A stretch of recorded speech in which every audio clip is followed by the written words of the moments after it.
Well, howdy, howdy, howdy. Nearly Senior Citizen here. Greetings, boys and girls, and welcome to this another brand new day. My kitty cat is over on one of the hamster cages against the wall. No hamsters in the cages, just old cages. And so you're going to occasionally, possibly hear the crinkling of a plastic bag that she is lying upon as she moves around. Thumbs up for that. It is whatever the hell day it is. What day is it? It is Sunday. How about that?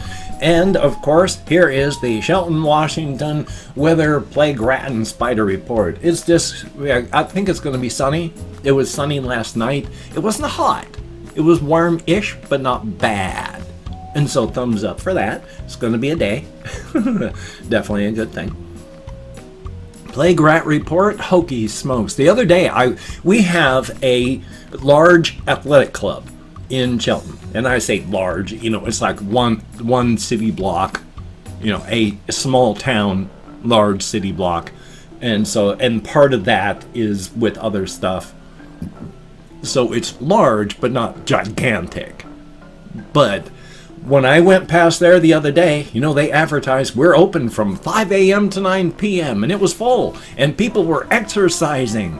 And nobody was wearing a mask.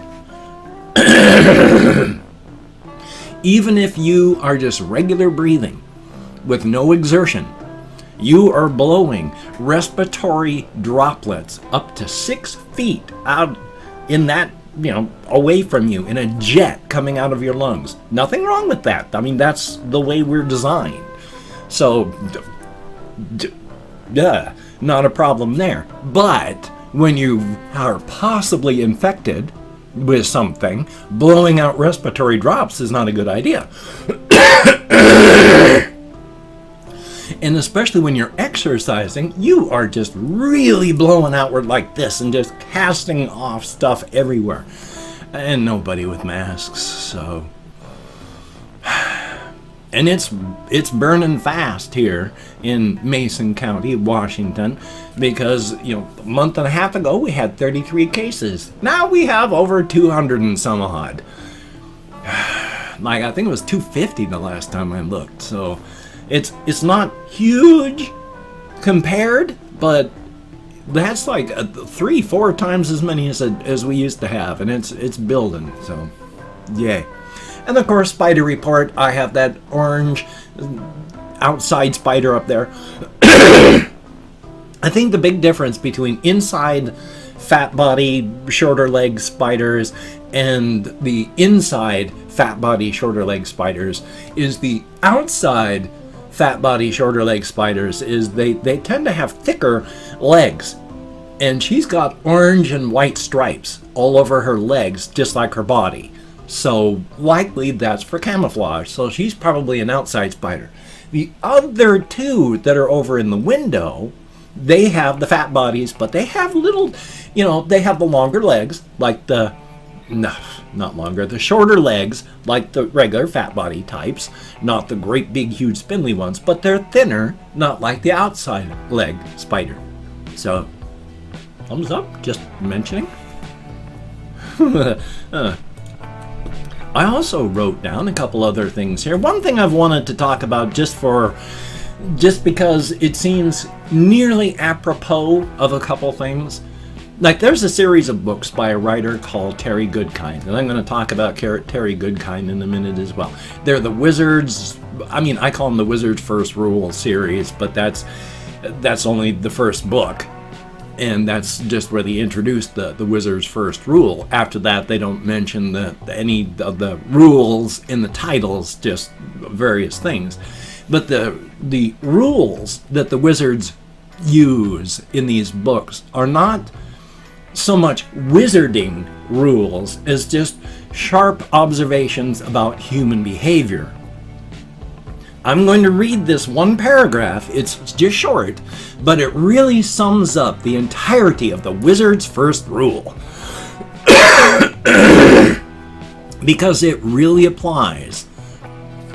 Wizard's First Rule, people are stupid.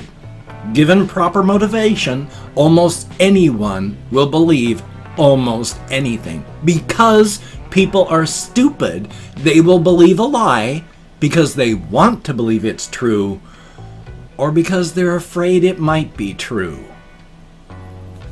What does that sound like a lot of what's going on in the United States with a certain network that talks about things? People's heads are full of knowledge, facts, and beliefs, and most of it is false, and yet they believe it's all true. People are stupid. They can only rarely tell the difference between a truth and a lie, and yet they are confident they can, and so are all the easier to fool. Wizard's first rule: people are stupid. We will believe what we believe because we want it to be true, or we're afraid it might be true. Sounds very, very like something that's happening in the world right now, doesn't it? And not just in the United States, but every time there's a world leader out there that's talking up the, well, you know, them, they. People are stupid. Now, it's easier to say people are ignorant, but as we've seen around, especially in the United States these days, people are given the opportunity to learn and are refusing. Does that mean they're ignorant or they're stupid? Now, the thing about Terry Goodkind in his books are the Wizards stories. There's like the main series ran like 10, 12 books. And then he had another series that I haven't followed after that. He started off with them being more rollicking adventure tales and having some observations on humanity. But the longer the series went on, they became less and less adventure tales and more just longer and longer objectivist screeds. And oh boy, those are sure fun to read. I barely enjoyed reading Ayn Rand back when I was reading Ayn Rand. I don't want to have to read Ayn Rand through the eyes of Terry Goodkind. Still, the ideas were interesting, and even though his politics really started to obscure things toward the end, it was still fascinating, interesting stuff, and up until the very, very, very last part where I haven't followed the last couple books, I actually did enjoy a lot of the concept and series. I don't like the way it's... I don't like the whole chosen one sort of thing. More and more as I get older and older, the whole chosen one sort of trope is really, really offensive. And so more and more through the books, you see the main character, his name is Richard, he becomes more and more aware that not only did people write prophecy writing about him, specifically him, but they were more and more writing the prophecies not just about him, but to him, so that he could read it and get further information out of it more than anyone else. So he was extremely the chosen one. And people are exceptional. We wouldn't have history, we wouldn't be where we are if it weren't for individuals.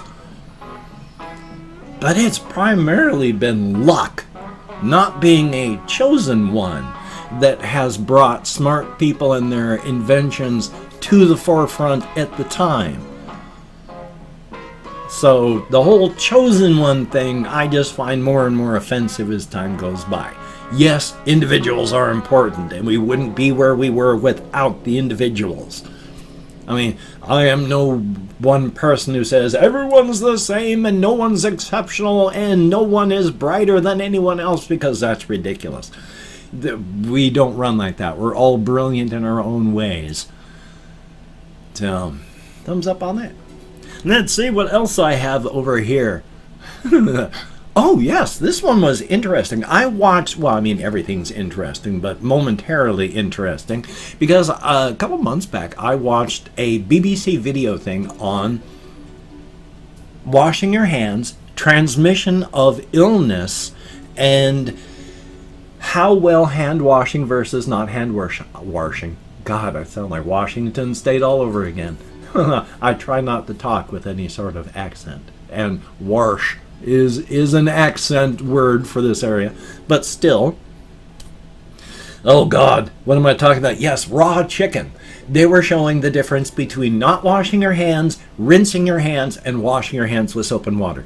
Raw chicken is infected with salmonella. That's why you have to cook it thoroughly. That's why if you are one of those people that likes not well done chicken, so it's kind of raw in the middle, you're just asking for illness. You need to cook that all the way through because of salmonella. You can get horribly, horribly sick. So they had the person who was doing the interviewing handle all of this chicken, and then they just had her plop her hands straight onto a petri dish, and then just rinse off her hands and onto a new petri dish, and then wash her hands and then dry and onto a petri dish. I was well, petri dishes, remember, that's just the dish that's got that sugar-based food thing that microorganisms like. It's called agar.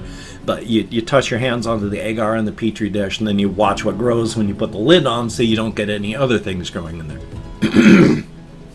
I was rather surprised, because from the raw handling with no washing at all, there was a lot of microorganisms, but not anywhere near as many as I would thought. I have seen pictures of kids who've just gone outside playing, touched their hands onto petri dishes, and seen an entire outline of their hands from the microorganisms that were growing there.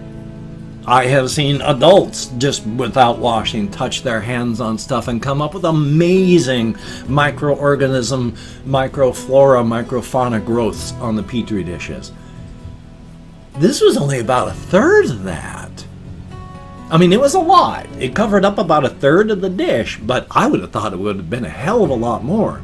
And then when she just rinsed her fingers and then touched the dish, that took off like 2/3 of it. And then after she washed, I was amazed at how much was left, because there was still salmonella that was growing up after a thorough 20-second wash, rinse, dry, touch salmonella. So, oh boy, make sure you cook your food and wash your hands really well. Which also applies in the outside world here right now, especially if you're in the United States. Let's see what else I have on my list. Because this one is, I've got the game, and I've been playing the game Elderborn. Elderborn is kind of like a Dark Souls-like game. A lot of the mechanisms inside of them are the same, in that it has fountains instead of bonfires. You regenerate at a fountain every time you get killed. All the things outside there respawn after you die. And you've got this healing stuff. Now, the healing thing refills as you kill. So that's nice. You don't have to refill it at a bonfire. But if you need to heal and it's all out when you refill at a fountain, yeah, everything regenerates. And it is nasty because it's all melee based. And it's first person, not third person like Dark Souls. You're from your eyes and you can see your hands and you've got your weapons, and oh my gosh, they are deadly. They are deadly. And then they've got the people that throw their spears at you from a huge distance. And yeah, if you block with your weapon, you can block it, but some damage is going to get through because it's a spear chucked at you. It is hard. Yeah, it's Dark Souls of new type of stuff. Thing is that I think is really cool too, if you know anything about programming, you know the Unity engine has a really bad rep out there. But if you take a look at the people that know how to actually program, there is nothing wrong with the Unity engine. There are a lot of really good games made with it. And this one, Elderborn, looks good, plays good. It is visceral. And it's done with Unity. There is nothing wrong with Unity as an engine. It's just the people that use it. And the philosophy, at least a couple of years back, of the people that own it and maintain it is that they want it to be available and free to everyone, and trying to put restrictions to stop people from doing asset flips also would stop other people from doing things, and that's against their philosophy. So they want to keep the good, even if that means some bad comes in, instead of cutting off the bad, because that also cuts off some good. It happens. And I've opened up 24 hours worth of comments on my community tab, and I'm going to go through and thank 20 to 25 people for having left me a comment. I'm not reading the comments right now, just thanking you for having left a comment. And if I mispronounce the username, no disrespect is intended. I'm an American English speaker, and even though I count in American Sign Language on the fingers of this hand with my depression, fibro, ADHD, and more, I'm lucky I can remember anything at all, as you just saw. So calling up my Chrome, we have Swift Ice, thumbs up. J Visuals, greatly appreciated. Rita Carroll, thank you much. Lord of Sadness, that's a sad name, but thank you much. And Flora Mew, greatly appreciated. We have Facitos, thumbs up. And Ice Damon, good to see you. Granny Plays, and then we have Hayden H, 2956, thumbs up, and thank you. Kathy Kitskat, good to see you. And then Hazard, greatly appreciated. Irrelevant, thumbs up. We have Bua Kamoli, I'm nowhere near on the pronunciation, but thank you very, very much. And Colin Reisner, thumbs up. Alberto Padilla, thumbs up. Sebastian Ferris, greatly appreciated. Lee Simone, thumbs up. We have Christopher Thomas, greatly appreciated. Arjun, well, there's reasons I can't do them. And Yogesh, let's see, where was I? Am I at 19? I got lost again already.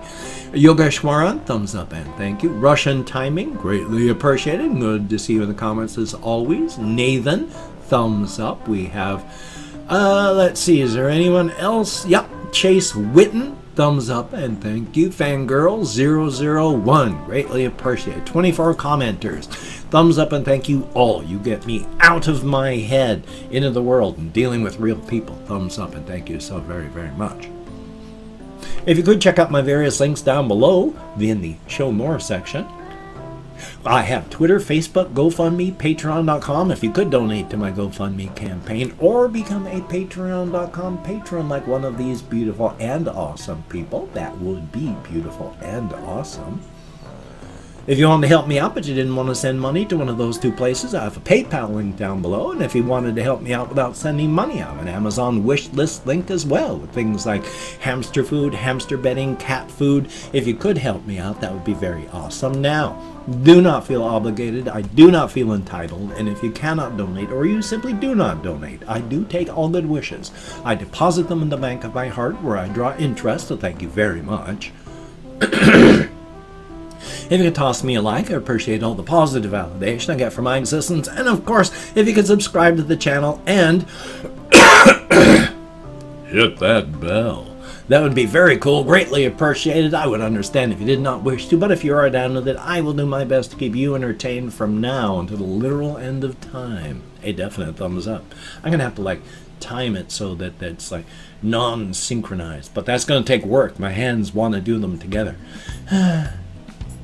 Anyway, though, so today I've got this video here. I've got a video I need to record, edit, and render. I want to take my camera out for another walkies, but I need to come up with a new route, or maybe. So we shall see. Definitely a thumbs up. So you take care. Have a great day today. I will see you on the flip side, my friend, and that is a very, very good thing. So remember, practice your self-isolation. Practice your social distancing. Practice self-care. We're in survival mode right now. We have to keep up the pressure. We have to keep protesting, and justice for everyone that the jackbooted, brown-shirted thugs keep killing. It cannot continue. It is intolerable. Take care, my friend.